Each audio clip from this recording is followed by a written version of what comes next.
Welcome to Monday Mornings with Michael.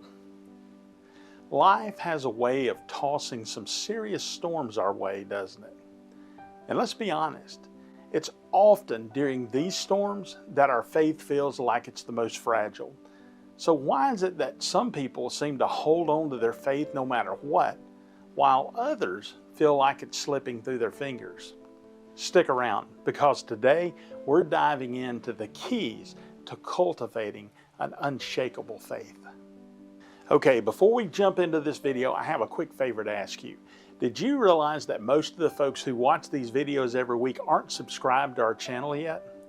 If you're getting value out of this, would you take a moment to hit that subscribe button? It won't cost you anything, and I want to ask you that you like the video also. It really helps us reach more people with encouragement and truth. Okay, now let's get started. Unshakable faith. It's that rock-solid trust in God that doesn't waver no matter what life throws your way. But how do we get there? Let me tell you, it doesn't happen overnight, and it's not something we're just born with.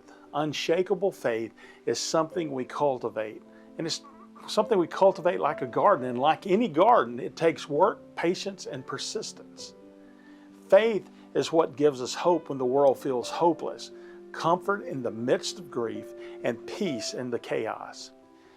It's what helps us to take that one step forward when the ground feels unsteady beneath our feet. As Hebrews 11:1 reminds us, now faith is confidence in what we hope for and assurance about what we do not see. But let's be real, it's not always easy. We've all had moments when life felt so heavy that we started to doubt. I've been there too. Have you ever asked God, where are you in this? Or maybe you thought, why me? I know I have. Those questions don't make you weak, they make you human. But here's the truth. Faith isn't about eliminating doubt. It's about choosing to trust God in the face of it. I want to share a couple of stories with you, and I think they're very powerful, about individuals whose faith stood firm in the face of overwhelming challenges. First story is one that I want to share, where there was a woman I met several years ago. Her husband, her best friend, and the father of 3 young children was tragically killed in a car accident. Overnight, her entire world crumbled around her. She was left grieving and facing the daunting reality of raising her kids on her own. She told me there were nights she would cry herself to sleep, wondering how she could move forward. The weight of grief felt almost unbearable. But in her darkest moments, she turned to God. She didn't know what else to do, so she started each day on her knees. And she poured out her heart in prayer. She prayed for peace and for guidance and strength to keep going for her kids. She said at first it didn't feel like anything changed, but over time, she began to notice God's presence in the smallest details. Things like the encouraging words of a friend, an unexpected financial gift that met a critical need, or the laughter of her children breaking through her sorrow that she had. Slowly, she began to feel hope again.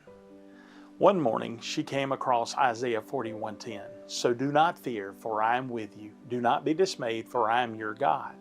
I will strengthen you and help you. I will uphold you with my righteous right hand.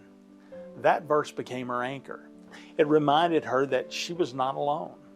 Years later, she told me that her faith during that season didn't just help her survive, it helped her thrive. She became a source of strength for others, walking through a loss and a living testimony of God's faithfulness, even in the storms of life. The next story I want to share with you is about a man named Mark.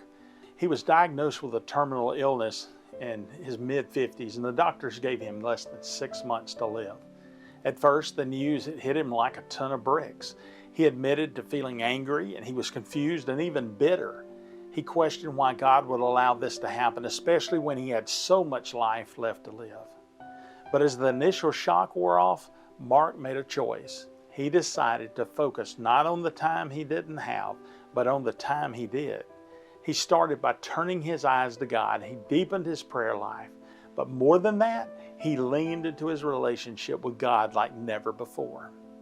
Every morning, he would wake up and read Psalms 23. Even though I walk through the darkest valley, I will fear no evil, For you are with me, your rod and your staff, they comfort me. And see, this brought him an unexplainable peace. Mark also made an intentional decision to invest in the people who mattered the most to him: his family, his friends, and his community. He wrote letters to his children, sharing life lessons and his love for them.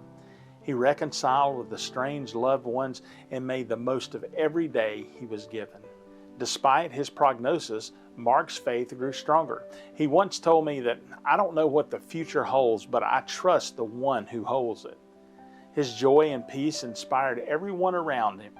Even in his final days, he radiated a deep sense of calm and assurance.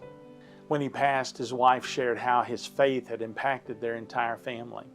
Instead of bitterness, there was gratitude. Gratitude for the legacy of trust and hope Mark left behind.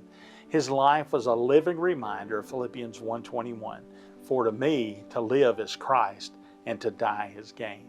These stories remind us that unshakable faith doesn't mean we don't feel the weight of life's struggles. Instead, it means choosing to lean on God when we can't stand on our own. Both of these individuals faced unimaginable hardship, but their decision to trust God in the storm transformed their circumstances, and it transformed their hearts. So, how do we cultivate this kind of faith? Well, here are 3 simple steps. Each of those are going to be rooted in Scripture. And the first one is start with prayer. Be honest with God about your struggles. He can handle your doubts and your fears, and He wants you to bring them to Him. Remember what 1 Thessalonians 5:17 says, "Pray continually." Prayer keeps us connected to God even when we feel like giving up. Next, stay in the Word. When life shakes us, God's promises in Scripture can anchor us. Your Word is a lamp for my feet and a light in my path, and it's Psalms 119:105. Spend time reading and meditating on the Bible to remind yourself of who God is and what He promised. And third, lean on community. Don't go at it alone. Surround yourself with people who will pray with you, who will encourage you and help you keep your focus on God. And let us consider how we may spur one another on toward love and good deeds, not giving up meeting together, but encouraging one another. And that's Hebrews 10:24 and 25. Remember, faith isn't about being perfect. It's about showing up even when it's hard. So here's my challenge for you this week. I want you to take one step toward building unshakable faith. Maybe that's carving out time for prayer, diving into a chapter of the Bible, or sharing your struggles with someone who can point you back to God. And hey, I would love to hear from you. What has helped you hold on to your faith in tough times? If you'd like, drop your stories in the comments below. I read every one of those, and your testimony might just encourage someone who needs to hear it today. If this video encouraged you, share it with someone who could use a little hope. And don't forget to hit that subscribe button so you don't miss what's coming up next. And if you enjoyed this video, I would encourage you to check out this one right here. I think you'll enjoy it too. I'll see you right back here next Monday morning on Monday Mornings with Michael, and let's keep cultivating faith together. Have a blessed week.